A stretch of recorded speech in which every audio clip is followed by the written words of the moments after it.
Good afternoon. Oh, no. So Dominique Sciamma is a director and dean at Strate School of Design in France since 2013. He holds 2 master's degrees, one in computer science and one in mathematics. After an eclectic career within international companies, Dominique started working for Strate by creating its multimedia department. Prior to this, he participated in the production of CD-ROMs and video games, corporate websites, or communication comics. As a software designer, he is the author of Republisher, a CMS tool. He has also created Xilog, the first AI language marketed by Boule, the French computer system flagship company. Also, Dominique founded and directed the economics newspaper La Tribune, Digital Strategy, as its electronic edition director. He created a consultancy team devoted to very complex problem solving. As an expert in intelligence artificial, he spent 2 years in Singapore, where he headed the Boule Phare AI department. I would like to share with you a quote which, to me, highlights Dominique's vision. The difference between ordinary and extraordinary is that little extra. Design in the Only Option, a lecture by Dominique Sciamma.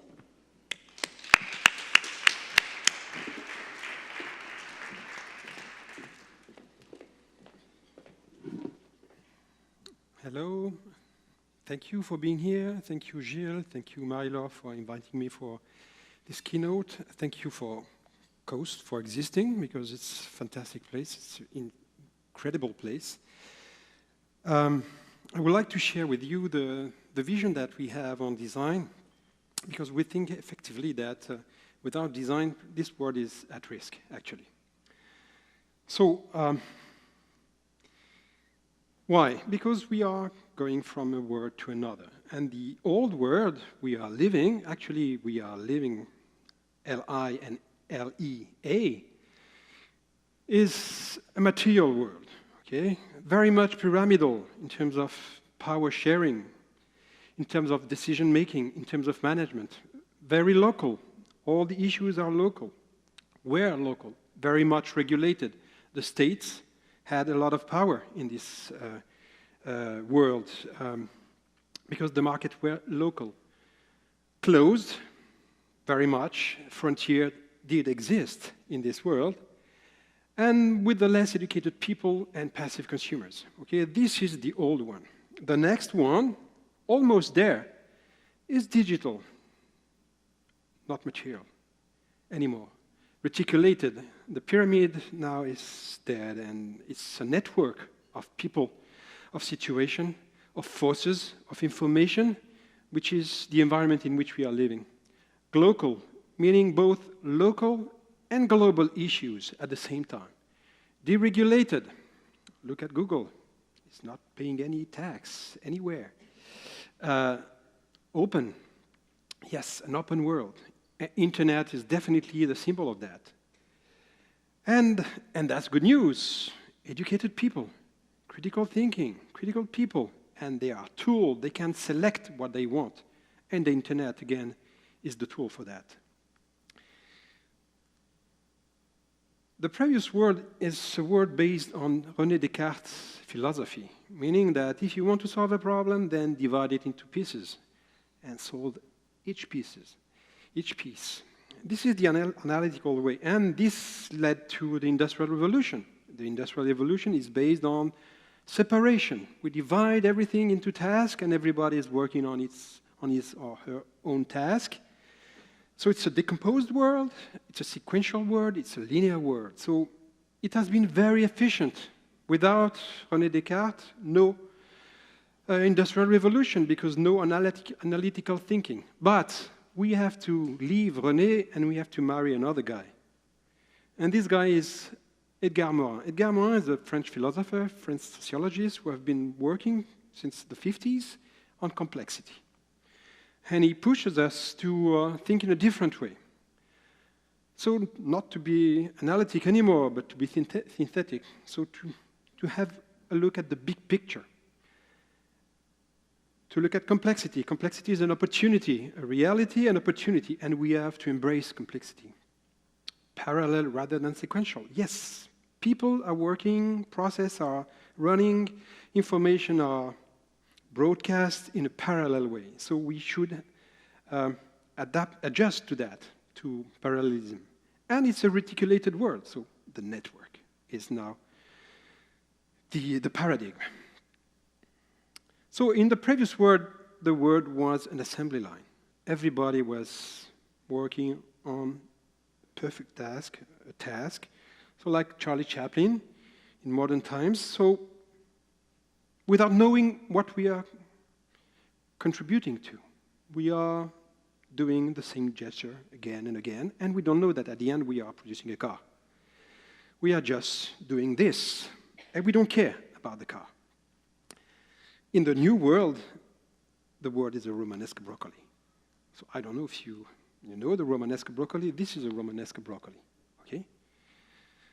A Romanesque broccoli is a fractal vegetable, meaning that whatever zoom you are doing in the Romanesque broccoli, you see the same pattern again and again, always. So it's not a René Descartes way, it's Edgar Morin way. Whatever the project you are working on, whatever the task, in the task, you have the whole project. And actually, you are the owner of the project because you are working on something that has a meaning. You know that you are building a car. And actually, when you are working on this part of the project, you are not working on this part of the project. You are working on the big project. You are sending people to the moon. You are sending people to Mars. You are not working on turbine or nanomaterial. You are sending them to Mars. And this is why the Romanesque broccoli is a perfect metaphor. We must take ownership of the project. And the project, whatever task, in the task you have the big project. And in the big project you have the small project. So we live here in a Romanesque broccoli. So now let's talk about design. So everybody has an idea of design. Graphic design, product design, industrial design, even design thinking, can you imagine? And so I would like to tell you what we think about design, okay? Well, design is not about that anymore. Okay? It's not about chairs. It's not about cars. It's not about connected objects. It's not about spectacles. It's not about cosmetics, packaging. It's not about jewel. It's not about corners in shops. It's not about apps, smartphones. It's not about robots. Okay, we don't care about that. In my school, we don't teach people to do this. Okay, in my school, and actually in most of design schools, we care about this. Okay, this is what we care about. A baby. We care about school. We care about teenagers, even if it's a complex issue. We care about the crowd. We care about dating. We care about marriage. We care about giving birth. We care about family. We care about family again. We care about work. We care about this too, because we are not living in a Disney movie. We are living in a tough world where we have this kind of situation, and we must take care of this situation too. It's about aging. It's about health issues. It's about dying. It's about life. Design is just about life. And designers, they are working on what? They are in a humanistic approach, but they are working for this. Okay? This is the goal of design. It's not producing shares, it's not producing cars, it's not producing cosmetics, it's working on people's life. Okay? Making the world simple, fair, beautiful. This is the punchline of a design school. Which world? Every world, the planet itself. We have to take care of the planet. Small, with the not so much resources that we have to share.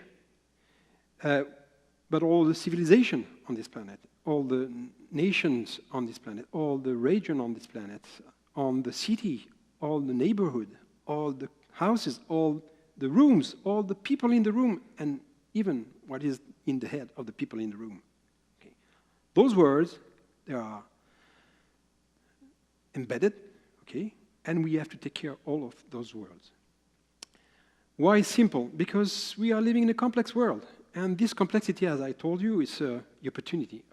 It's not an obstacle. We have to embrace complexity, but to transform it into an opportunity to make our life simpler.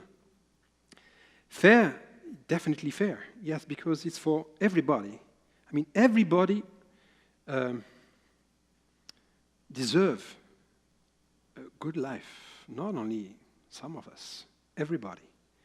And beautiful because beauty was the prison of designers. In the 20th century, the designers, they were asked to produce beauty, and all the serious things, managing, engineering was done by somebody else, okay? And the designers were coming at the end, just producing some beauty, okay?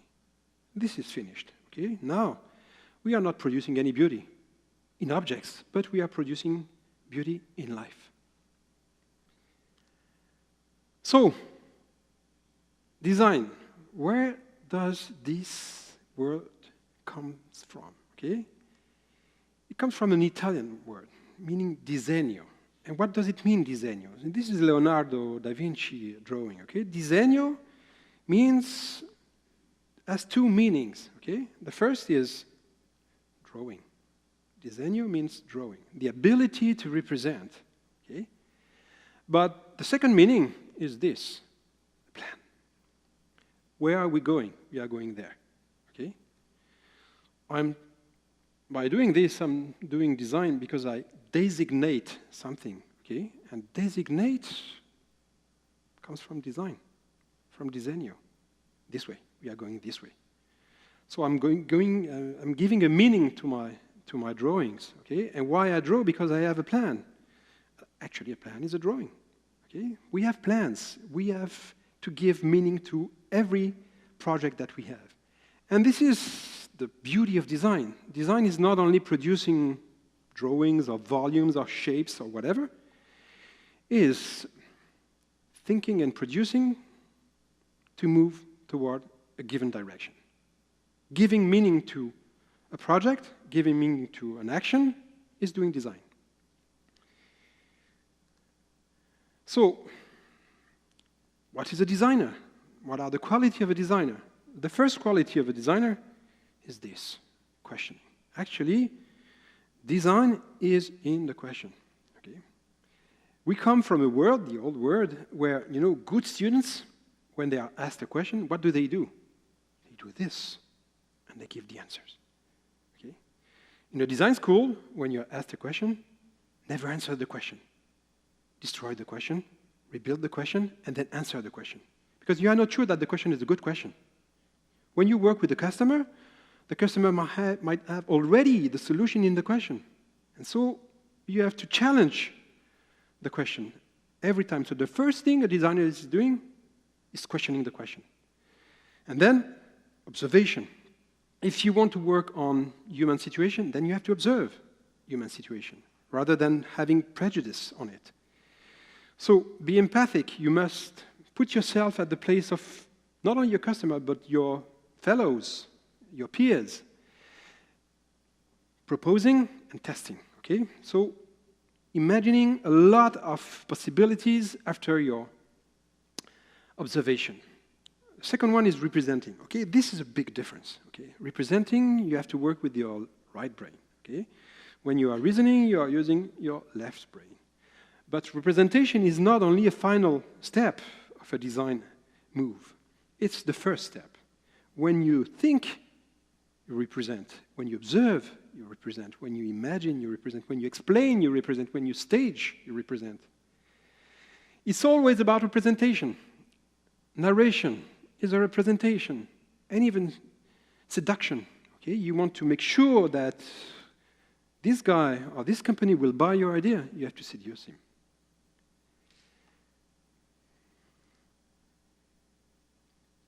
Third, and very important issue is making, okay? This is why I was a little bit ironic about design thinking, because design thinking, you know, it's just one leg. Being a design thinker is working like that, okay? Being a designer is working like that because I think I do, and I can do whatever I want. I can move wherever I want because I have two legs, thinking and doing. So design thinkers, they are working like that, on just one single leg. And so making is very important. So giving shape, obviously, but not only giving shape, model, try, prototype, integrate, test, follow-up, everything related to material things, designers, they have to be good at it. Solving. Actually, I should add another slide, because we describe very often designers are problem solvers. They are not problem solvers, they are problem makers. Okay? Why? Because they build the question first. So they are building problems, and then they solve them. So design is an ability to question. First, question. And then it's a non-linear approach, so very much non-Cartesian way, but more Edgar Morin's way. So we are looking at all the possibility. It's quantum design. Okay? Many, many, many possibilities, a cloud of possibilities, and we have to explore it. Not one, just one answer. Many answers, okay? It's a multidisciplinary approach. This is good, because it means that the designer is an expert of nothing, okay? But he's very good at connecting every discipline. Very, very good. So by having a designer in a team, you can make sure that everybody is working with everybody, that every issue is connected to any other issue. Every discipline is discussing with any other discipline. Engineering, marketing, sociology, anthropology, business. And this is why it's a mediation tool, because it's a glue. Design is a glue. Why is a glue? Because by remembering everybody that, well, you know, we are working for somebody. We have a goal to reach. So yes, when we are working, we are looking at our task like that in a very myopic way. But if we look at the big picture, oh yeah, we are making a car. We are not working on a tire, on an engine. We are making a car. And this glue is the design. And the ability to materialize. I repeat myself, this ability not only to have ideas, but to transform them into reality. This is why, for instance, that there is no innovation without design. Because an innovation is an idea which has found its market. Okay? And so it's an object, it's an offer, it's a product. It has to be materialized. Cross-disciplinarity. Cross-disciplinarity is definitely a must, not only for design, but I mean, for a place like yours. I mean, you are supposed to be a cross-disciplinary space, you know, where everybody is talking to everybody, everybody is working with everybody. So multidisciplinary, what does it mean? It means that in the head of a designer, you have multiple disciplines, okay?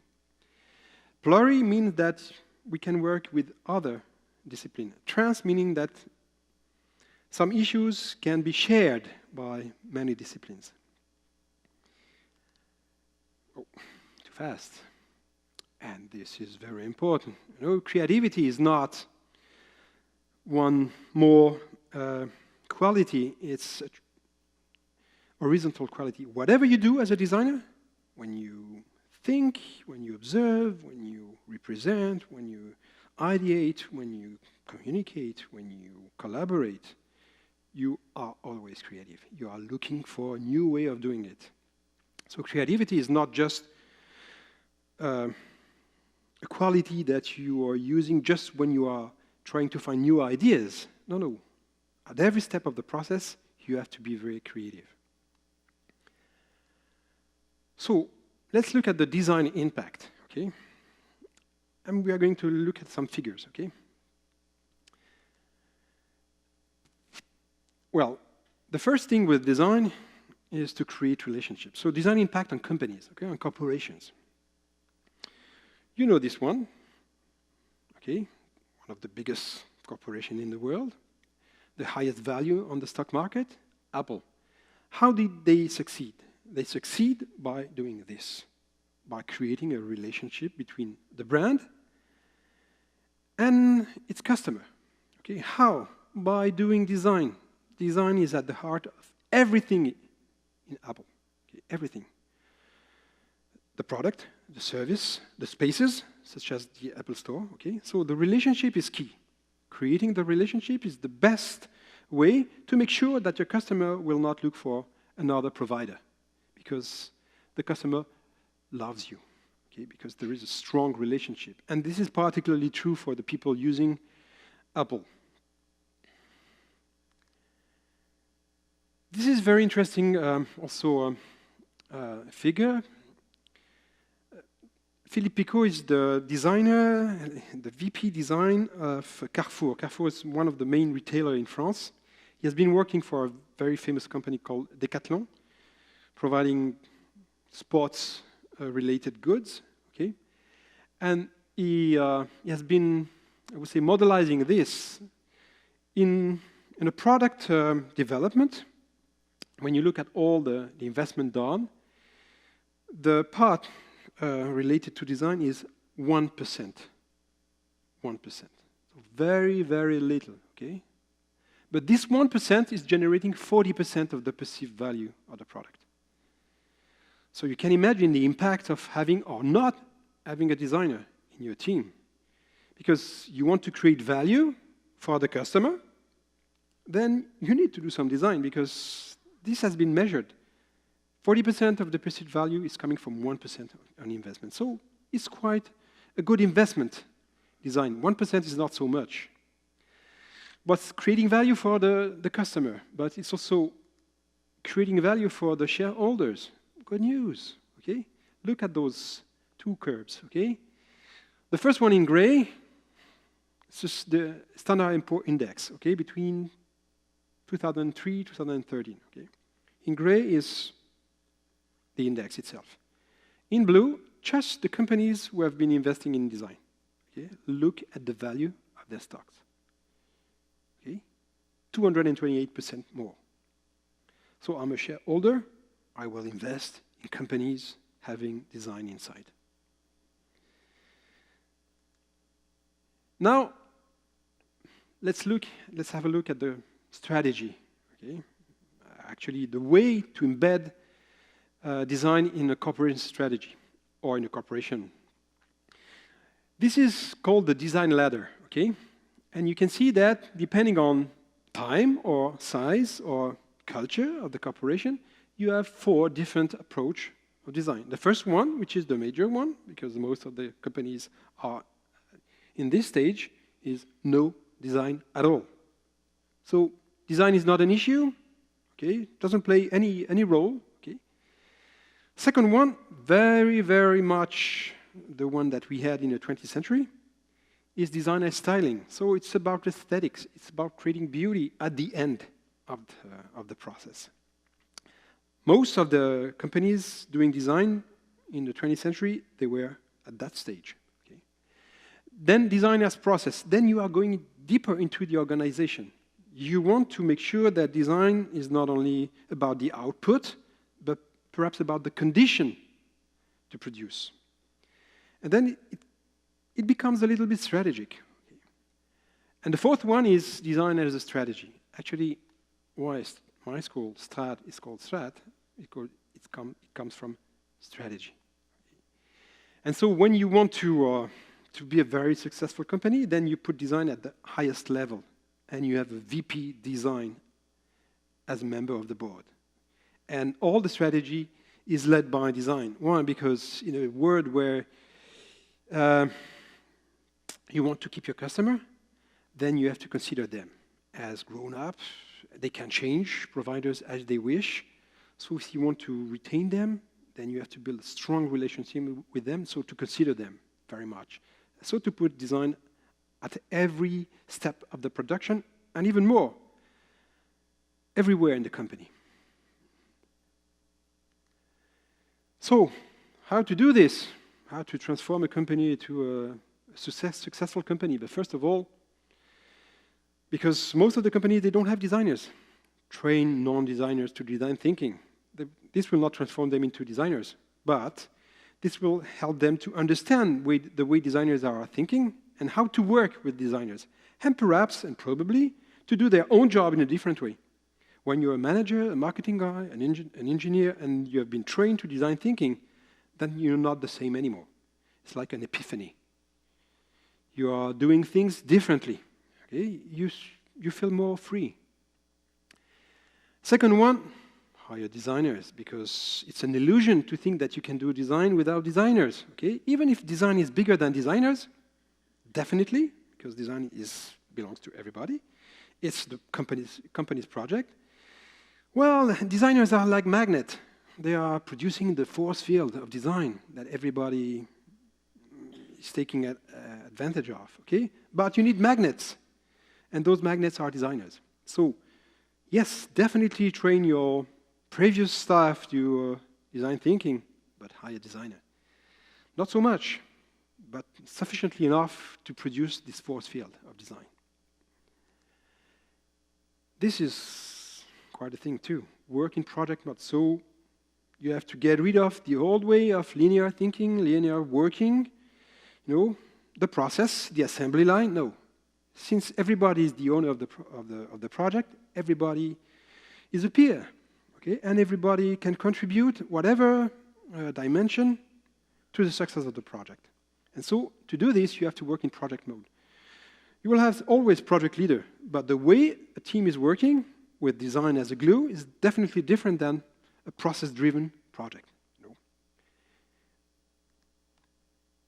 And this is the last, redesign organization, because if you want to transform yourself into a successful company by having designers and thinking as designers and putting design everywhere, definitely you will have to change organization. You have to go from a pyramidal one, which is very much the silo one, okay, very much the organization that all our companies have, and transform yourself into a project-driven organization. And so, with a kind of liquidity, agility, to transform yourself depending on your project. And this is done also thanks to design. So let's have a look at some results, okay? This is Danone, or Danone, I don't know if you say Danone in English, yeah? Danone has made a very risky move years ago by deciding that all its yogurt will have the same packaging. Okay? So they had to transform all the assembly line to make sure that all the yogurt will have the same one. And the difference will be done just on colors and on labels. You are living in a wonderful place where you can snorkel, okay? I didn't have the chance to do it, but look at that.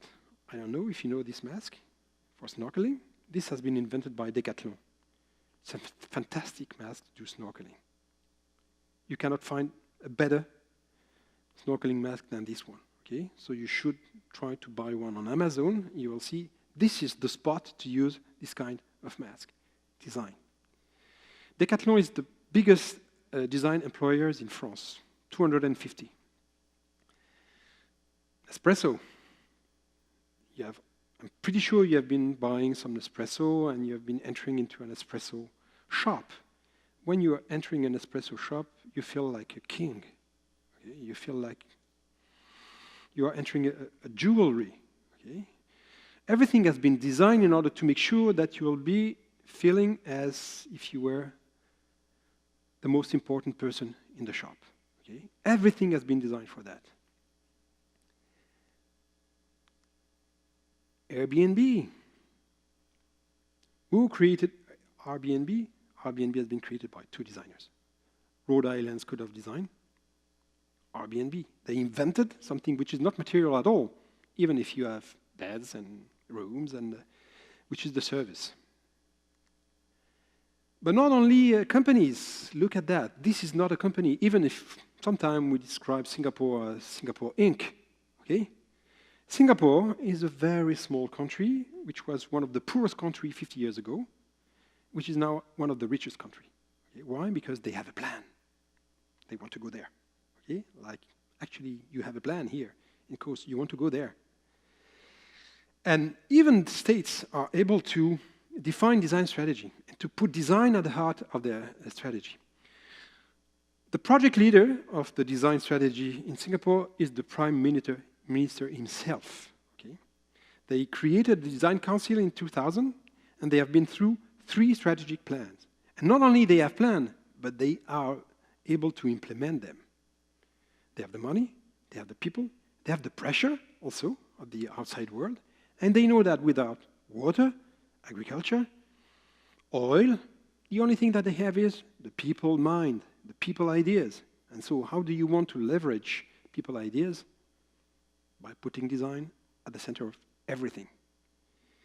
And it's fantastic to see how such a small country, and perhaps they are successful because they are small, they are able to imagine a strategic plan having design at its heart. We are opening a master degree in smart cities in Singapore in January. So let's have a look to the future, imagined by our own students. Okay, I'm going to show you some amazing projects. Okay, first one is a small robot for autistic kids. Okay, some of autism is you can see that they have the kids that they have problem with their body. They don't know how to use their body. So these students imagine a robot, this one, movie, a robot that you can drive using your hand. So imagine the robot is here, and then you can drive it like that. You know, okay, come with me. And so you are using your body as if you were doing Tai Chi, okay? And so by just getting the attention to the object rather to his own body, the autistic boy or autistic girl, he or she will be able to take control of his or her body. Okay? This one is a digital interactive ad panel. Okay, so if you are close to it, the panel will recognize you and will propose you some offering product nearby. Okay. This is the Earth phone, eco-design phone. You can change every part of the phone. It's made out of mostly with recyclable material. Okay. This has been done for the Olympic Games in Paris. Okay.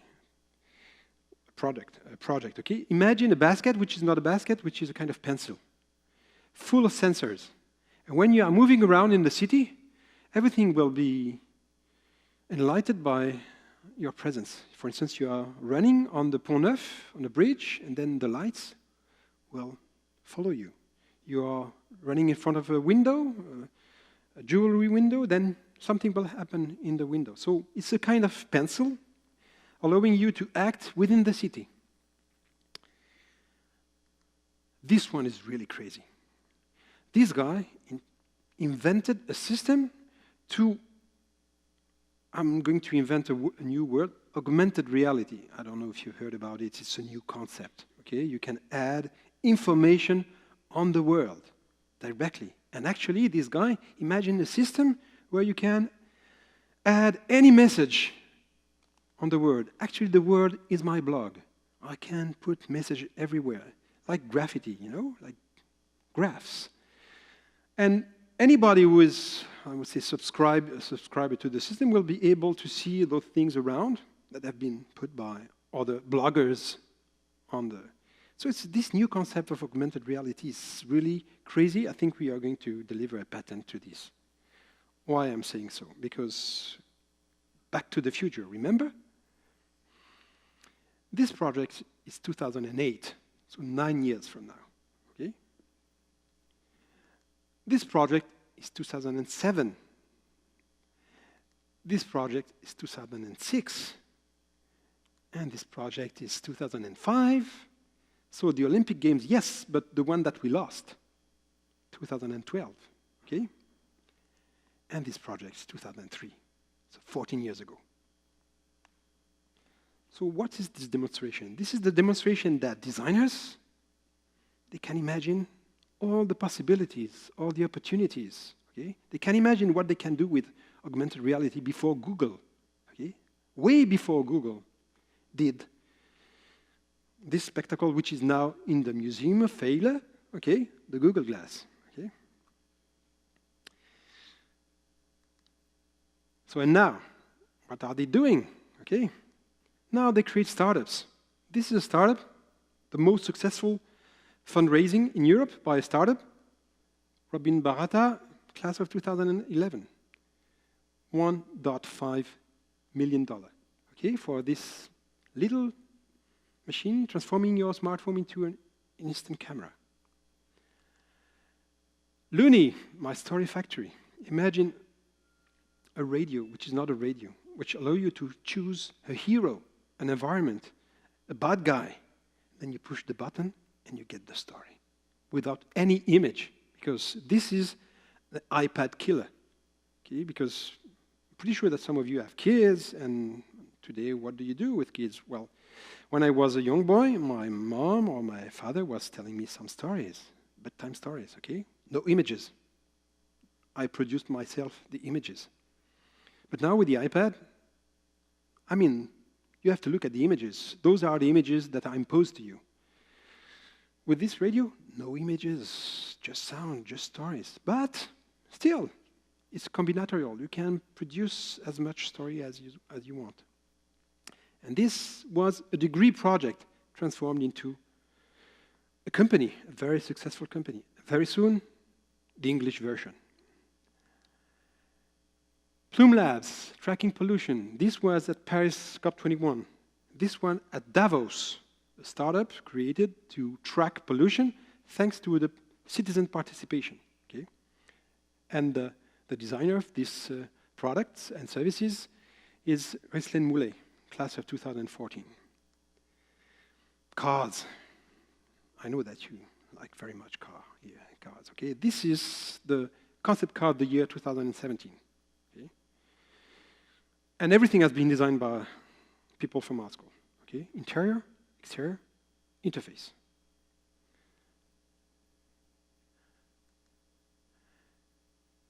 Water issue. Okay? In most non-developed countries, when you want to access to water, then you have to travel with a jerry can like that. And most of the time, those jerry cans, they are polluted by oil.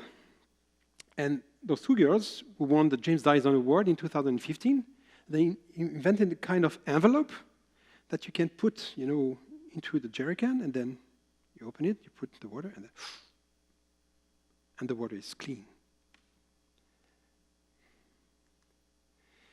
This girl has been creating a company of 20 staff now, and she's working on bioluminescence. And she has been creating a company from a student project on bioluminescence, okay? How to create light without electricity. She has been nominated as an Innovator Under 35 France by the MIT Technology Review.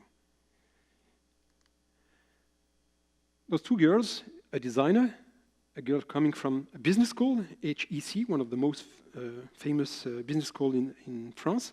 They have been working, this is a degree project too, on a cosmetic line dedicated to women with breast cancer. Because when you have breast cancer, then you are suffering a lot because of chemotherapy, but you want to take care of yourself. Okay? So they had to imagine, even to in terms of chemistry, invent new cosmetics to address the needs of any woman, breast cancer or not, to take care of herself. Felix Botella, James Dyson Award 2017, has been working on systems helping elder people or handicapped people to recover walking. So, actually two more slides, okay? I tried to demonstrate to you that design is not anymore what it was before. Okay? It's not about objects, it's about human experience, okay? Human experience. And to be a designer of a human experience, then you have to get some culture, some knowledge, some ability to discuss, some ability to be a mediator, some ability to represent, some ability to propose, to invent, always having a goal. Okay? And this is why it's a kind of manifesto. Designers, they are more than professional. Okay? They are people with this ability to generate a force field called design, bigger than themselves, because it's collaboration. Demanding professional, able to tackle complexity and to produce sustainable experiences, providing beauty in human lives. And this is why design is the only option. Thank you.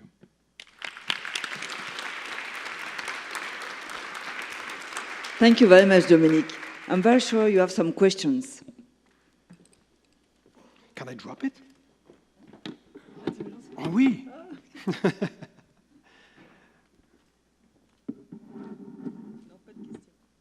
Question, please. Oh, I'm not good at it. Yes.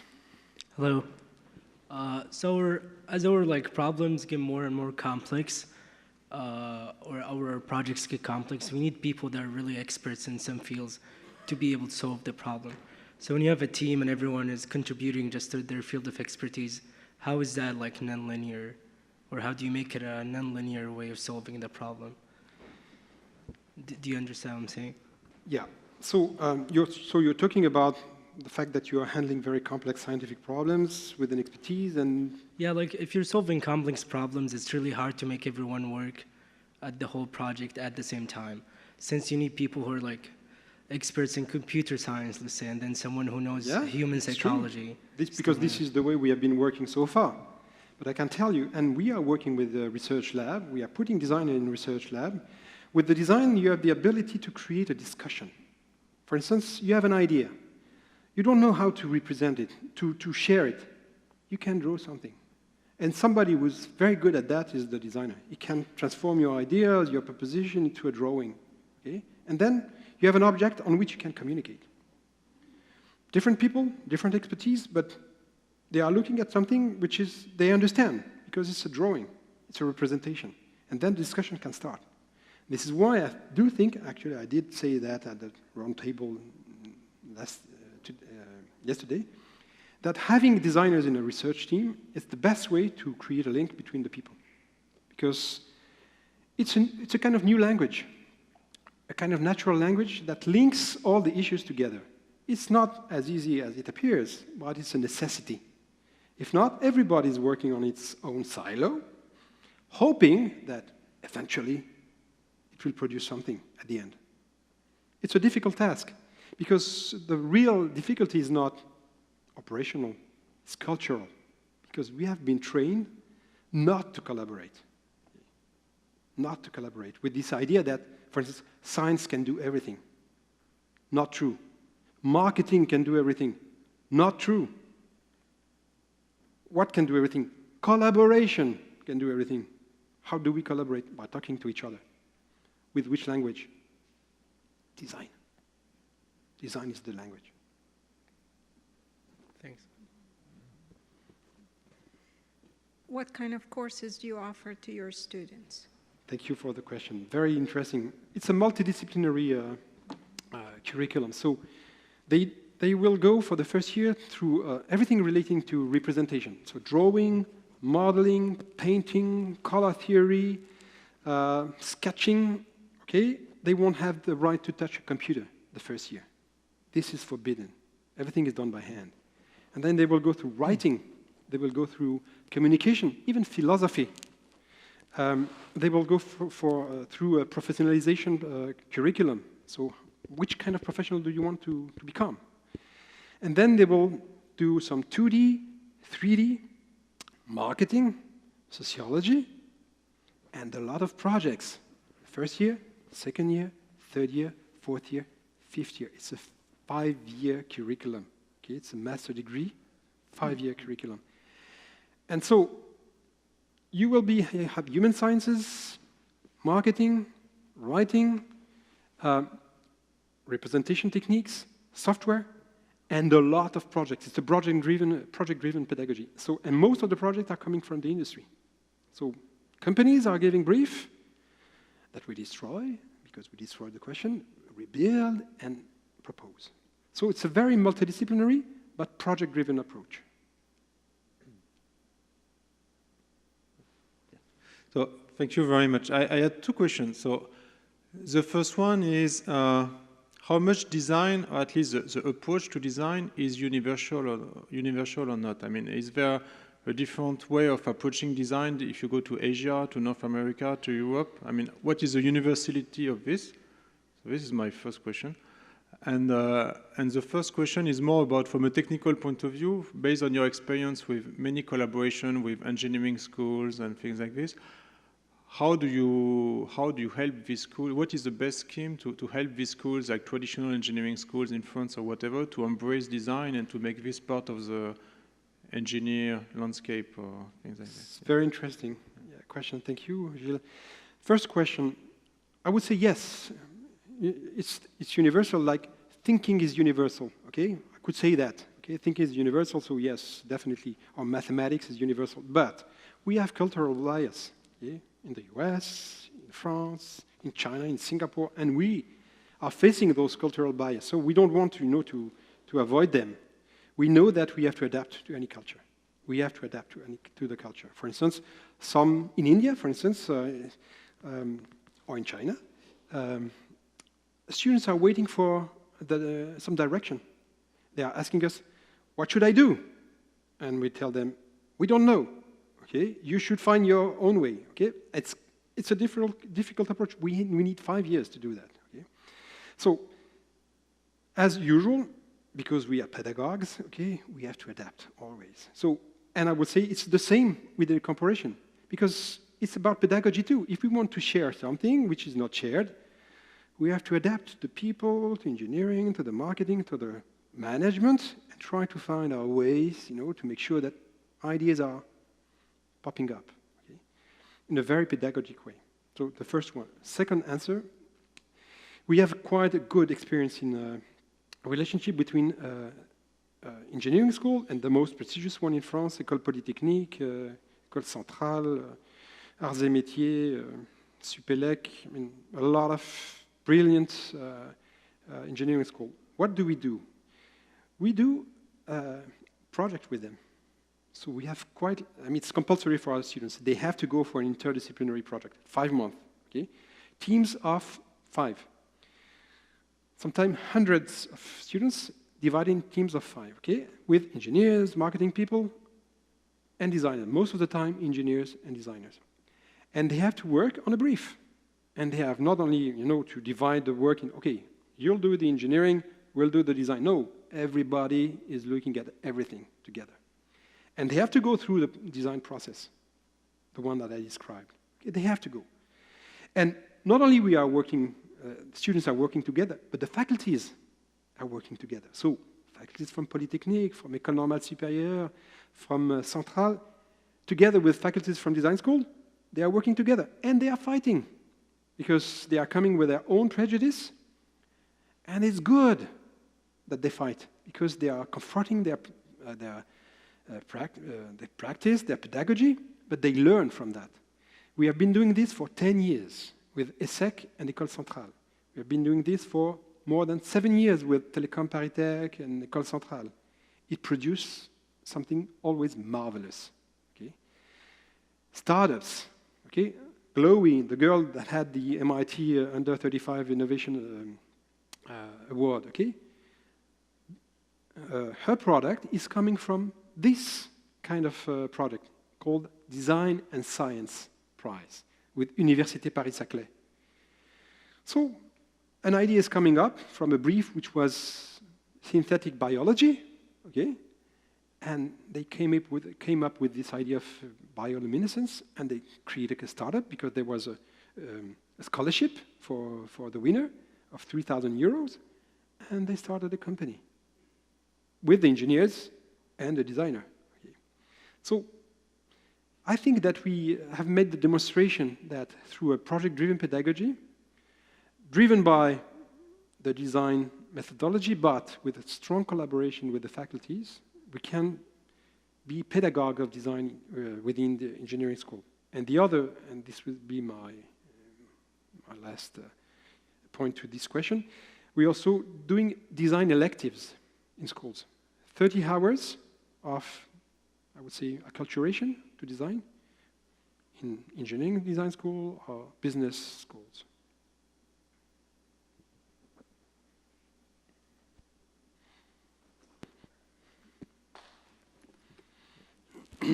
Hello, thank you for your talk. I have a question. For instance, if someone is wants to hire a designer, are there any standard questions or things to have a look at to understand if this designer has a proper academic education or if he's a professional or not? Well, I think it's about the relationship. As ever, if you want to hire a collaborator, it's about you and him, or you and her. Okay, it's in the relationship you have to discuss with him or her. You have to look at what we call the portfolio, the book, okay, where all the projects are described, because you will see in the project if there is some meaning or not, if it's about style or if it's about the experience, it's about systems or the product. So this object, the portfolio, is a very important object for a designer, so for someone willing to hire a designer. But then it's about the relationship. You will see through your discussion if the guy is open or not, and if he has a degree in design, normally he should be, okay? But if he's enthusiastic or not, because this is the good thing with design. I mean, the good thing have not been done yet. When you hire an engineer, well, actually you rely on the fact that he has a degree from good school, and then that he understands you, that he has some kind of tropism to your own subjects of research or industry. It's the same for a designer. As soon as you have the demonstration that in the book and through the discussion that you have with him that he knows how to address complex questions, then you should hire him. But you could fire after. If he's not good, you could fire him too. Thanks.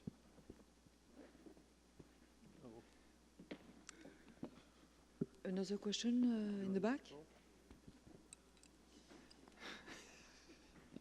Good.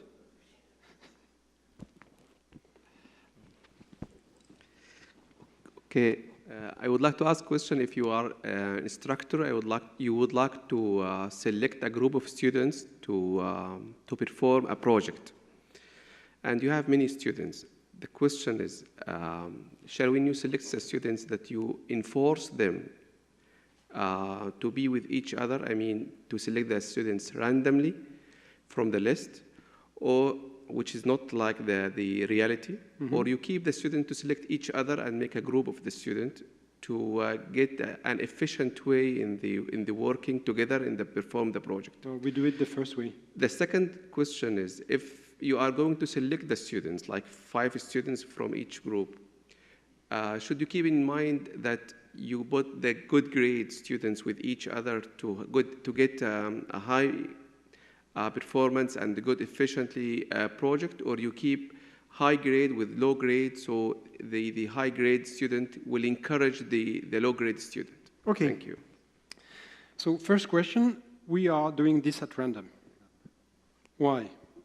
Because it's about collaboration, okay? So within a company, yes, you know with who you are working. You have been hired for that. So most of the time, you know that you are working with people that look alike, okay? But when you are working with the customer, you don't know with who you are working, okay? It could be a dumb guy, or a brilliant guy, or a perfect idiot. We don't know. And we want to prepare our students to face this kind of situation. You don't know with who you are going to work, okay? And it might be brilliant people or not. So we are going to create this at random, okay? And for the second question, since we don't have personal project in our school, but the degree project. Okay? The degree project is one-person project. All the other projects, collaborative. There are always 2 or 3 students working together. And you know, we have embedded lazy guys in teams sometimes, yeah, but after 5 years, we know who are the lazy guys, okay? And sometimes very heroic people, okay, heroic students doing a lot of things. But it's a good thing also to use this approach to do some education, because the good one, they can help the less good one, okay? And we have a strong system of values at Strate. We are human-centric, so we care for everybody. The good students, the bad students. Actually, the bad students, we don't have any more bad students after 5 years, okay? Because they are leaving us second year, third year, not the fourth year, because it's a degree project. So natural selection is at work, and eventually we have just good students, but some are better than others. We want to make sure that there is a kind of solidarity, okay, between the students. They help each other very much, because they help each other as students. They will help each other as human beings, as professionals, when they will be on the market. Because eventually, we are not training professionals. Actually, profession is just a tool. It's not a goal. The goal is, how can we live together in a better way? Okay? Being good human beings, taking care of each other.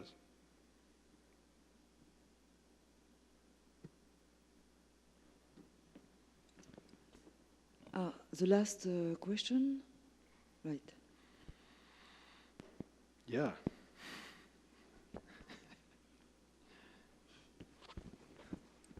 So my question is for professionals who cannot afford a 5-year program. What crash courses in design do you recommend?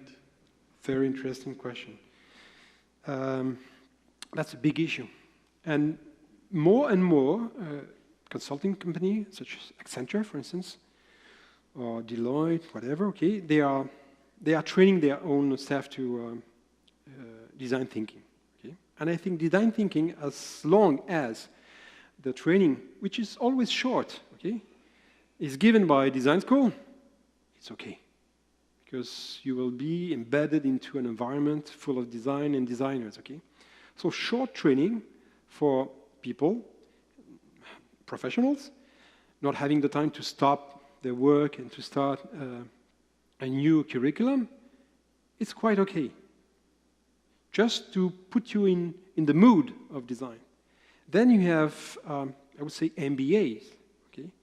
We created an MBA called Management by Design. Okay? It's not about the lean production. It's not about what other MBAs are looking at. We are addressing other issues than the average MBA, so to speak, average, okay?